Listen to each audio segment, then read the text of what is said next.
Estamos con Cristina Icar González, que es maestra en Comunicación y Política por la UAM Xochimilco.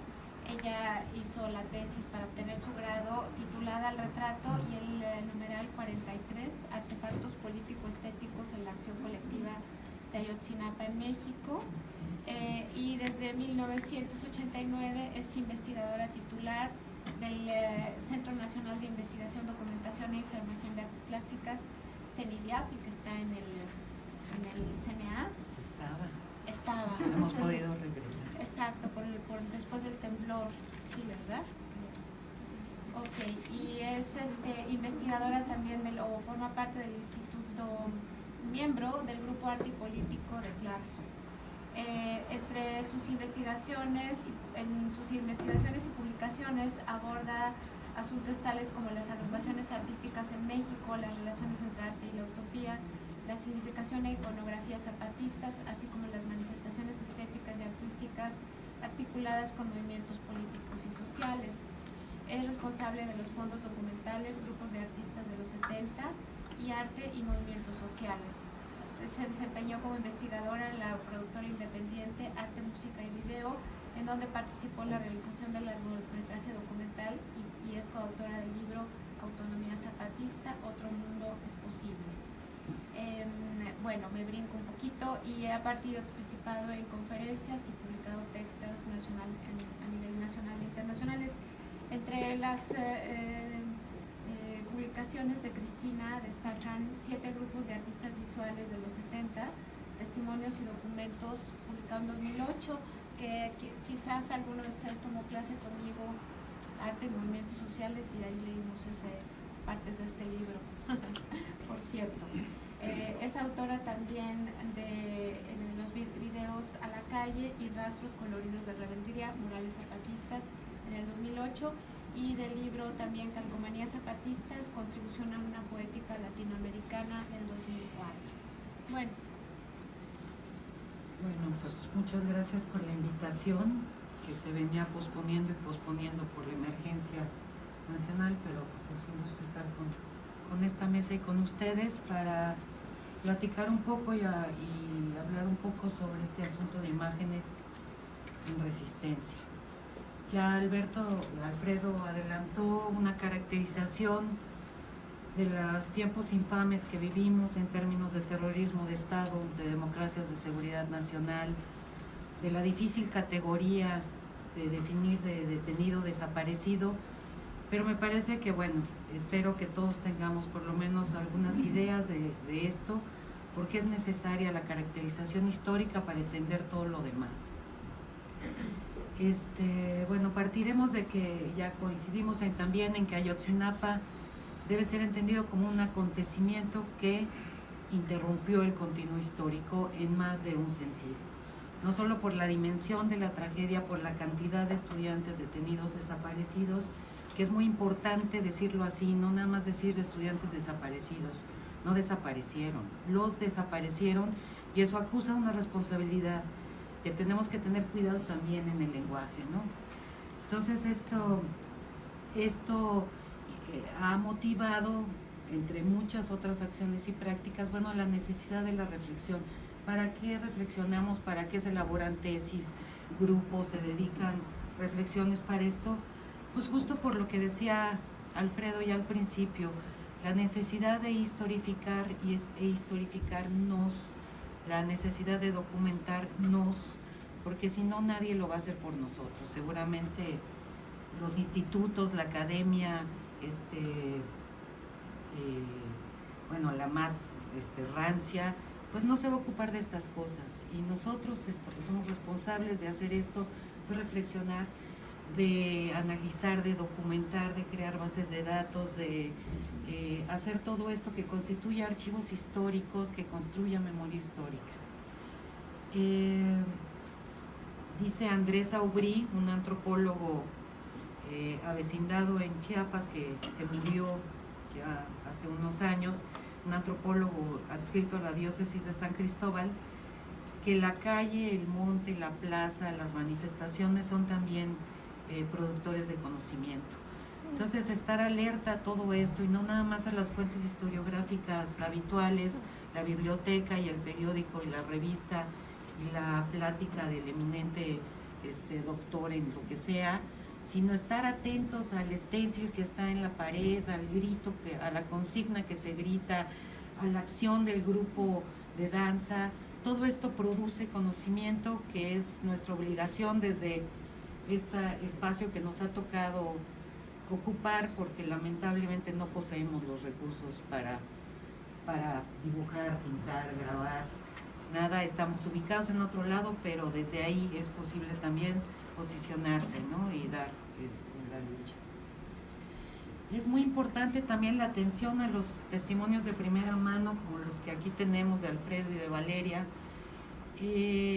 porque son esos, son de primera mano, porque nos hablan de procesos creativos que se gestan, que se logran, unos no se logran, pero estos, bueno, afortunadamente son exitosos, y hay una gran bibliografía a la que también hay que estar atentos, porque no es una bibliografía común y que se esté a disposición así como en Sanborns, ¿no? Sino que hay que buscarla, de autorreflexiones, que esto permitirían también una parte que advierten quienes trabajan y caracterizan los movimientos sociales, esta atención a la modularidad del repertorio de la protesta.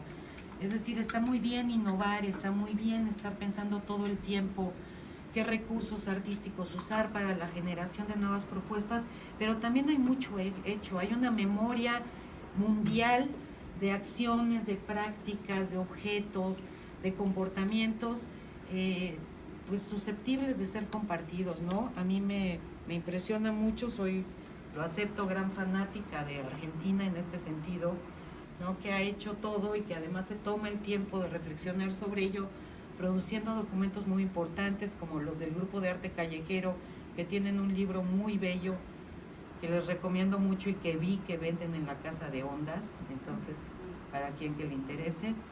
Entonces la atención a todas estas fuentes. Pero entrando en materia, yo les voy a hablar un poquito de lo que trabajé en mi tesis de maestría, que llamaba así, ¿no? Más o menos como dice ahí. La tesis principal de la tesis era atender las formas y medios creativos de acción social constitutivos de una praxis político-estética, contribuye al entendimiento de lo político y la acción colectiva en los escenarios contemporáneos de protesta. Desde el planteamiento de esta tesis hay una relación indisoluble, dialéctica y fundamental entre lo estético y lo político. No hay mucho acuerdo en cómo denominar todas estas manifestaciones.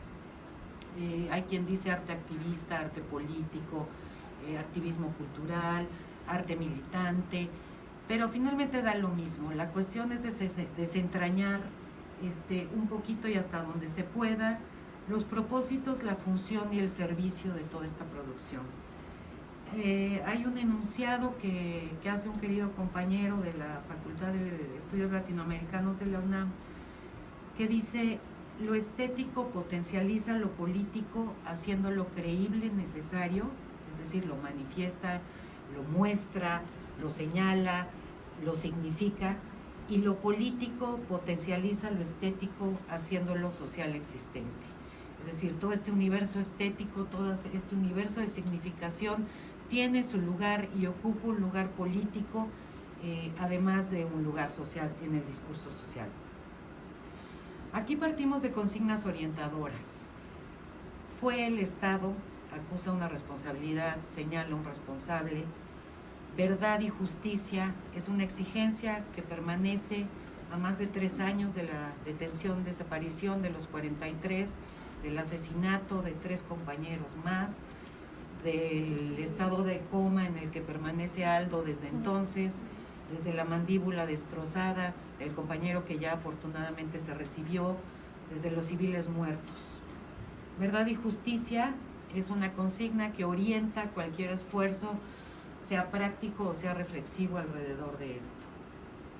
Pero como decía Valeria, una vez que constatamos el hecho trágico que nos pegó a todos, bueno, a casi todos, porque desgraciadamente no le pegó a todos, pasamos al dónde están y qué hacemos, ¿no? Los padres y madres de los 43 son la indiscutible vanguardia en esta lucha. Nombraron el hecho trágico, acusaron una responsabilidad y exigen desde entonces verdad y justicia.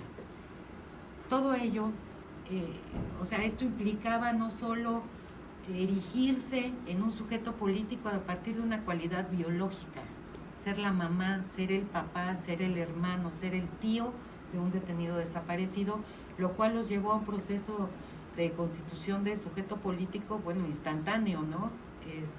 Nosotros supimos hasta, no me acuerdo, me parece que fueron las primeras días de octubre, que fue las primeras manifestaciones públicas, pero ellos desde el día 27 estuvieron buscándolos, estuvieron los estudiantes de la normal, al día siguiente estuvieron pegando los rostros de sus compañeros con foto de credencial y con nombre, que fue la primera aparición de los rostros como artefactos político-estéticos de la denuncia, para después recorrer un itinerario que nos lleva a campañas como la de Ilustradores por Ayotzinapa. Entonces todo esto, toda esta vanguardia que constituyen los padres y madres de los 43, exigió un reconocimiento social que se dio, exige la mirada del otro, porque sin ella no hay este reconocimiento, esta empatía, esta necesidad de responder al que hacemos, y solo así el sinsentido cobró sentido, en comunidad, colectivamente, en la exigencia asumida aún de quienes no éramos familiares directos de estos muchachos. Ese es el nivel de responsabilidad que tenemos para entre todos generar más que un movimiento. Yo no estaría de acuerdo, y lo sustento en la tesis, no se puede hablar de un movimiento por Ayotzinapa, no todavía. El movimiento social implica ciertas características, entre ellos que sea un movimiento sostenido, que tenga acciones constantes, que logre ciertos objetivos a corto y mediano y largo plazo. Y hasta ahora lo que se ha atestiguado pues es una constelación de protestas que no acaban de cuajar en movimiento, pero que sí han generado un clima social que es muy importante y que es digno de atenderse. Es más que una organización, un movimiento, es un clima social que libra y abre oportunidades políticas que ya nos corresponde a nosotros saber utilizar y saber posicionarnos para la acción social. Es una especie de marea que genera espacios de subjetivación política que se dan por distintos medios y formas y hace crecer la dimensión común y el nosotros. No una dimensión común entendida como el estar juntos o la relación de yo-tú, sino una dimensión común que tiene que ser asumida con el ser con. Asumir la continuidad de cada uno en el otro, asumir que nosotros no somos nada si no hay verdad y justicia en el caso de los 43, si no hay justicia en los feminicidios, si no hay castigo a los responsables, si no hay resarcimiento del daño hasta donde sea posible, lo cual resulta imposible al 100%. Somos, y digo somos porque pues me siento parte de esto, los desertores de la indiferencia de Lipovetsky, los nadie de Eduardo Galeano, los sin parte de Jacques Rancière, los sin voz y sin rostro zapatistas, los cualquiera, unidos por contagio, por reconocimiento, por los agravios compartidos que nos constituyen por lo pronto y para empezar en una comunidad sensible, en una comunidad de acogida para estos padres y madres, para estos normalistas, para estos compañeros que están luchando por la presentación con vida de los suyos. Todas las formas de lucha es entonces una consigna que exige ser asumida de manera radical, desde donde estemos, independientemente de si seamos ilustradores, escultores, maestros, investigadores, lo que sea. En este sentido, asumir la consigna de todas las formas de lucha tiene en México una importante tradición en los trabajadores del arte y la cultura. Nótese que no los llamo artistas por la carga que esto conlleva.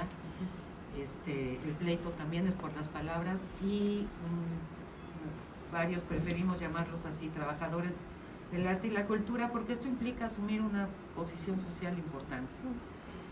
Entonces, estos trabajadores de la cultura a lo largo de la historia, por lo menos de México y del mundo también en muchos lugares, pues han participado y han puesto al servicio de movimientos, organizaciones, demandas, luchas, sus recursos de significación.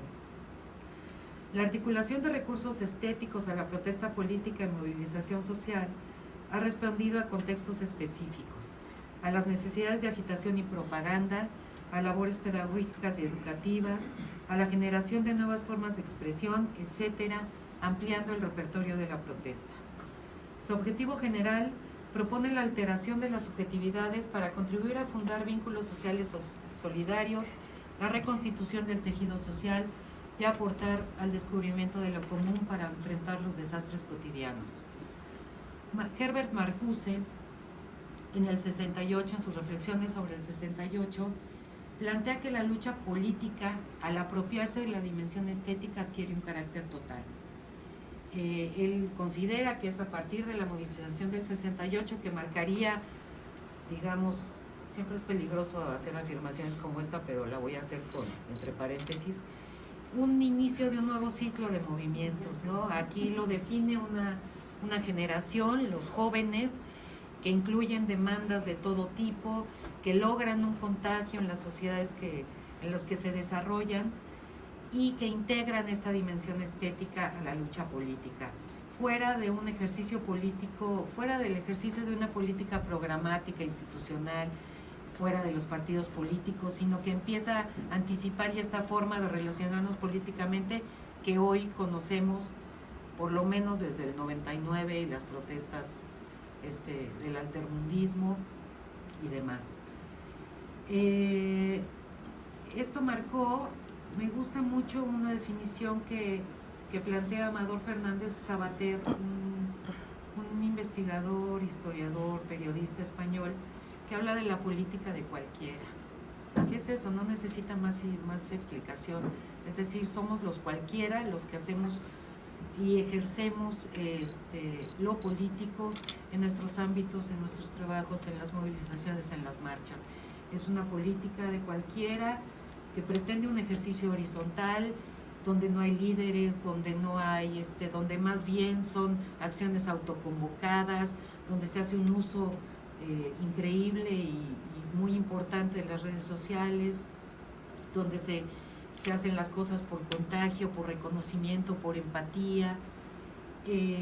Esto define esta movilización y esta acción colectiva por Ayotzinapa. Por el otro lado, lo estético, entendido como un modo de apropiación específico de la realidad que enriquece los lugares de conocimiento, como espacio y dimensión en donde sucede la afectación de la experiencia a partir del conocimiento sensible, no contrapuesto a la razón, sino como indispensable complemento de ella para la realización plena del sujeto.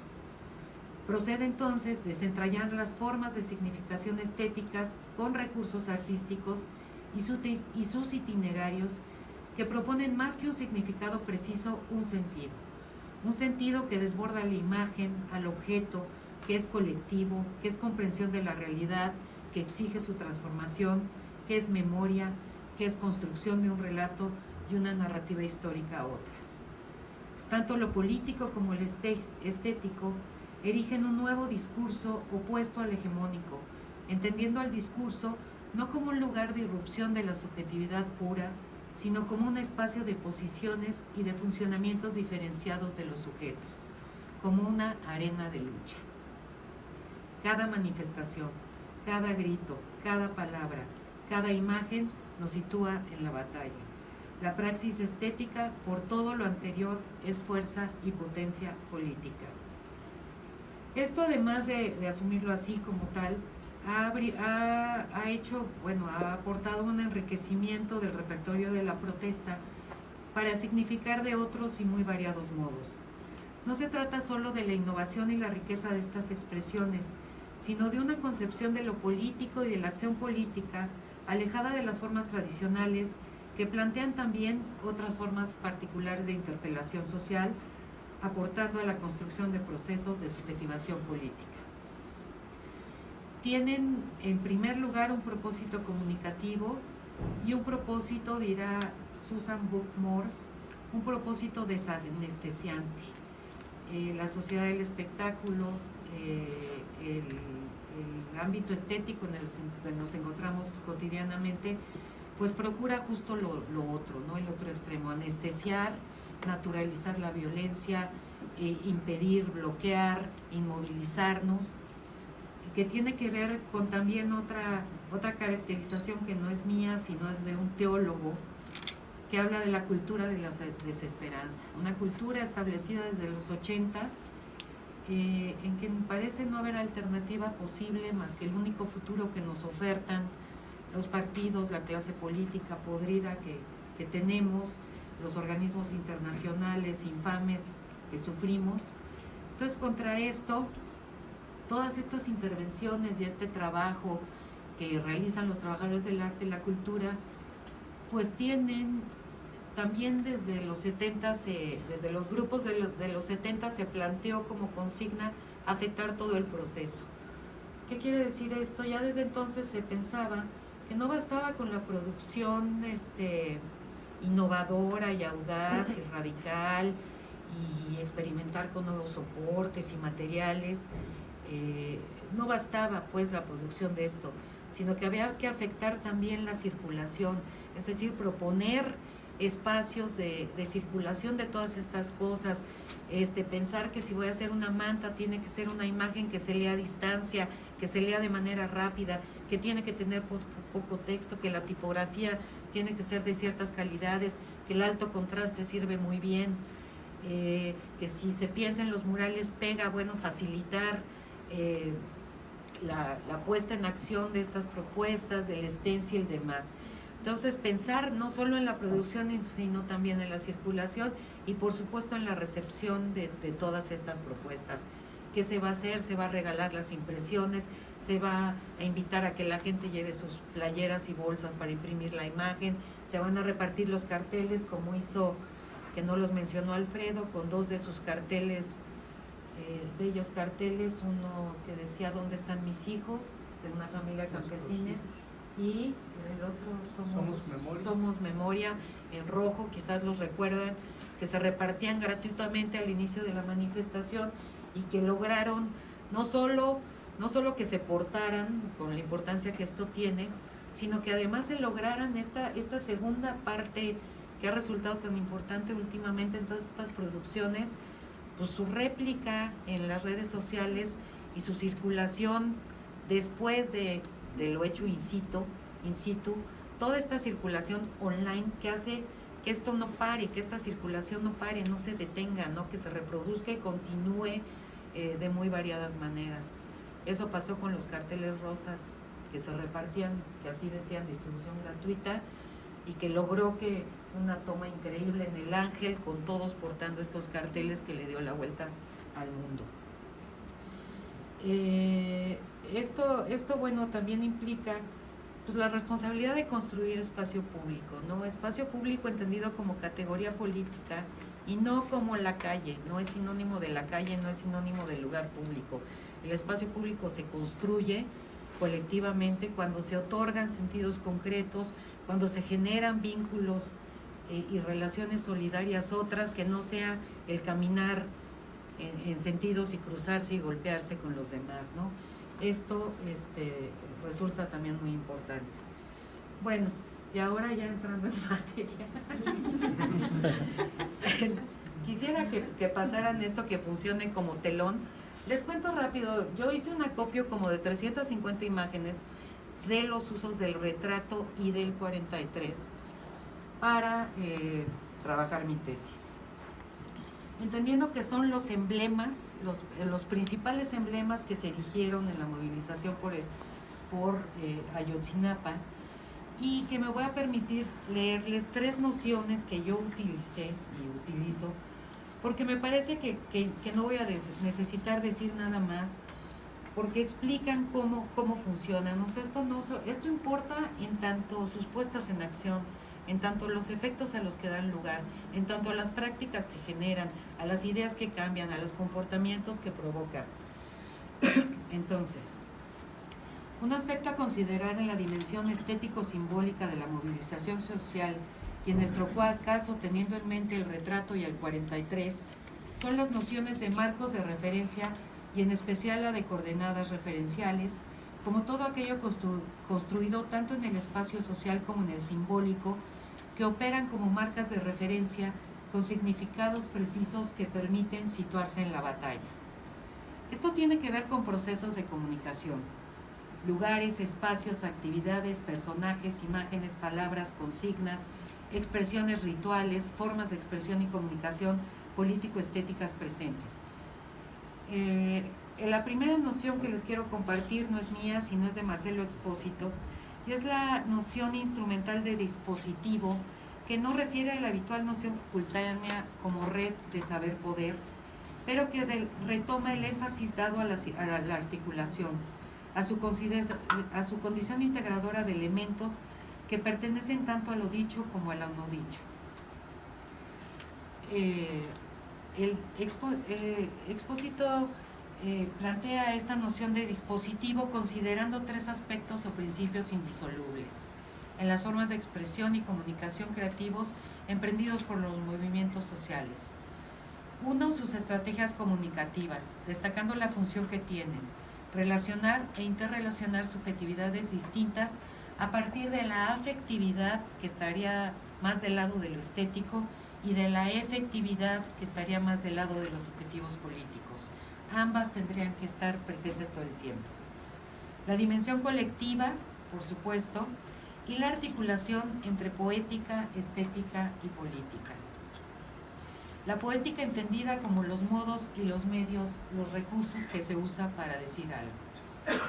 La comunicación también se ve cuestionada en su relación tradicional y reduccionista de emisor-receptor. Hay un campo de batalla, hay una disputa por los significados, se proponen nuevos sentidos a viejos conceptos y se generan otros. Esto requiere la generación de dispositivos incentivadores, de otras dinámicas de entendimiento, de relación, de constitución de los sujetos. Cualquier objeto o acción debe ser considerada en función de sus efectos y de los comportamientos políticos a los que dará lugar, y es en este sentido en que opera como dispositivo, como potencia y posibilidades de relacionar e interrelacionar subjetividades. Ya lo decía Valeria, esta función que se llama función conativa en el lenguaje es esa intención comunicativa que demanda, que espera una respuesta del otro. No es nada más transmitir o mostrar o compartir, sino que se espera una reacción, se espera que esto genere algo.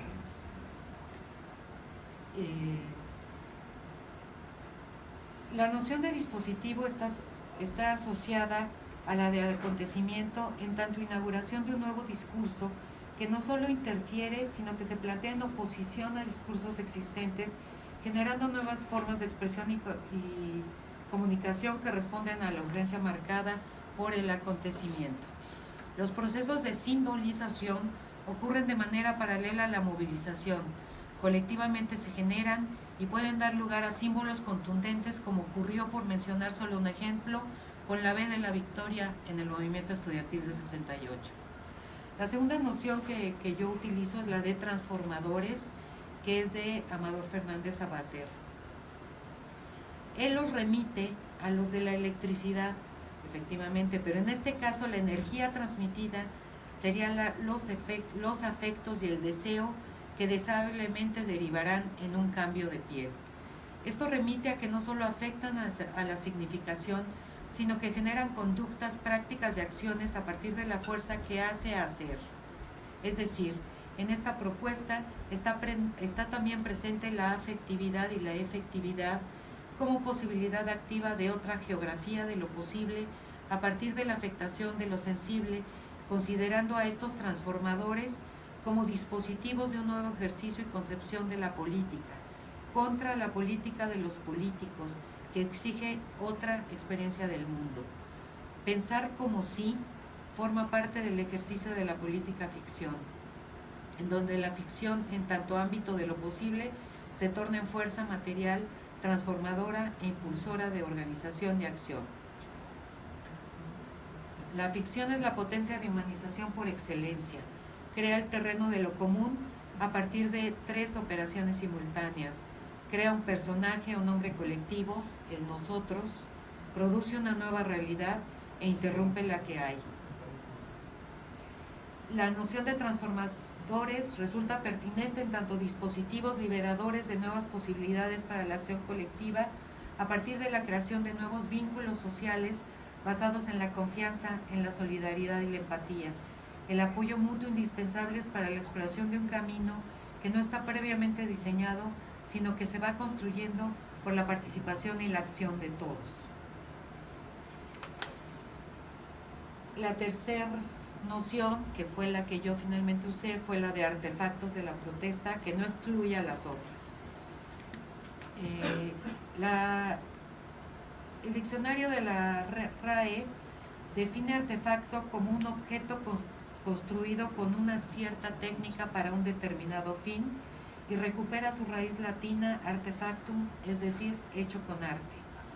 Agregaríamos que el hecho refiere al hacer, por lo tanto a una práctica, a una acción que produce algo, una cosa, un objeto, una imagen con arte, entendido como técnica específica, como recurso, como medio específico.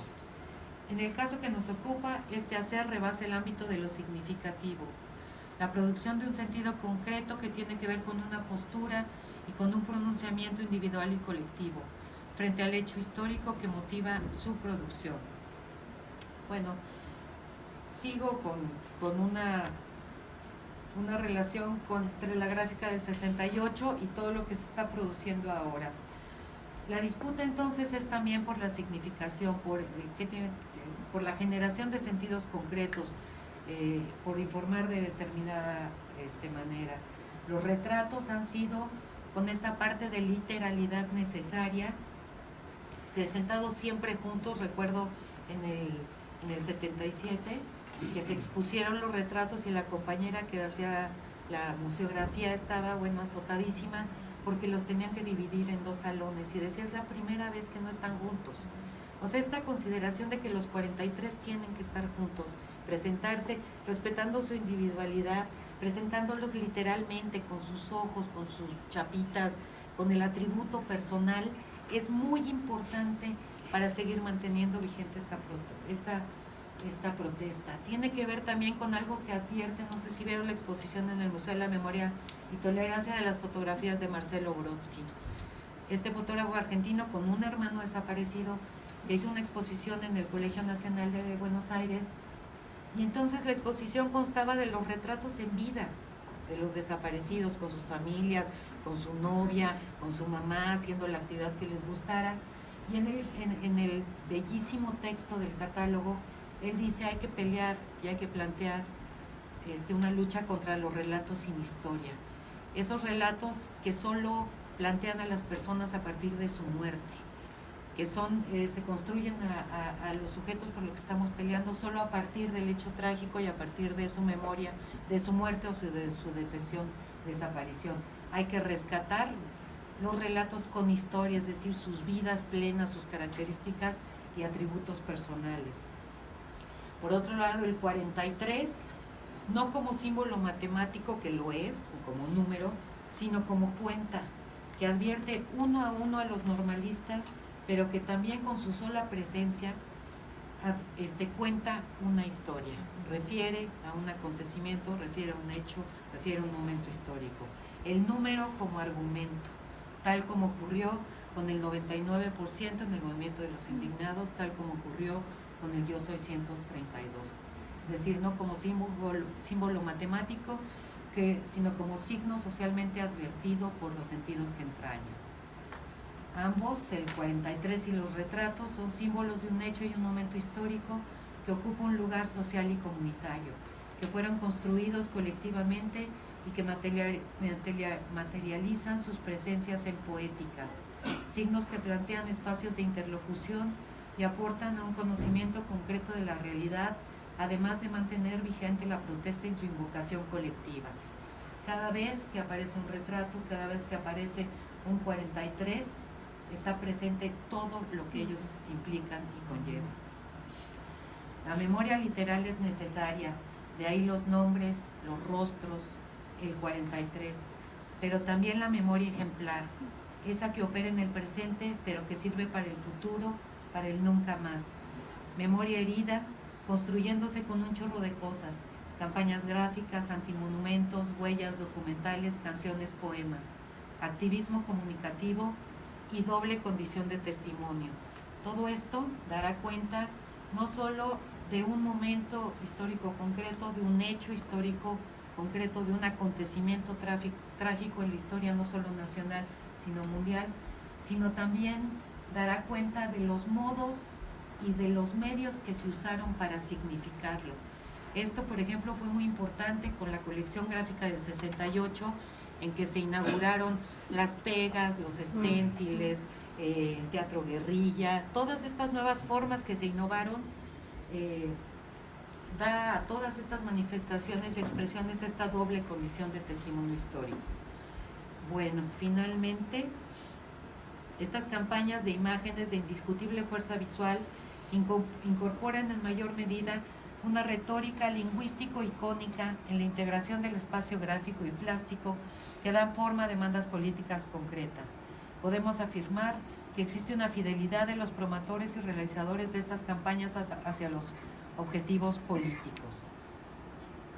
Esto tiene que ver con la argumentación visual que es necesario atender para valorar y reconocer en toda su fuerza lo que la visualidad tiene en este sentido.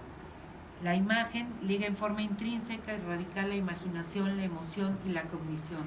La conciencia argumentativa de la imagen es la conciencia de algo para alguien. Todo ello en el marco de la interacción argumentativa concreta, social, cultural y dialogada.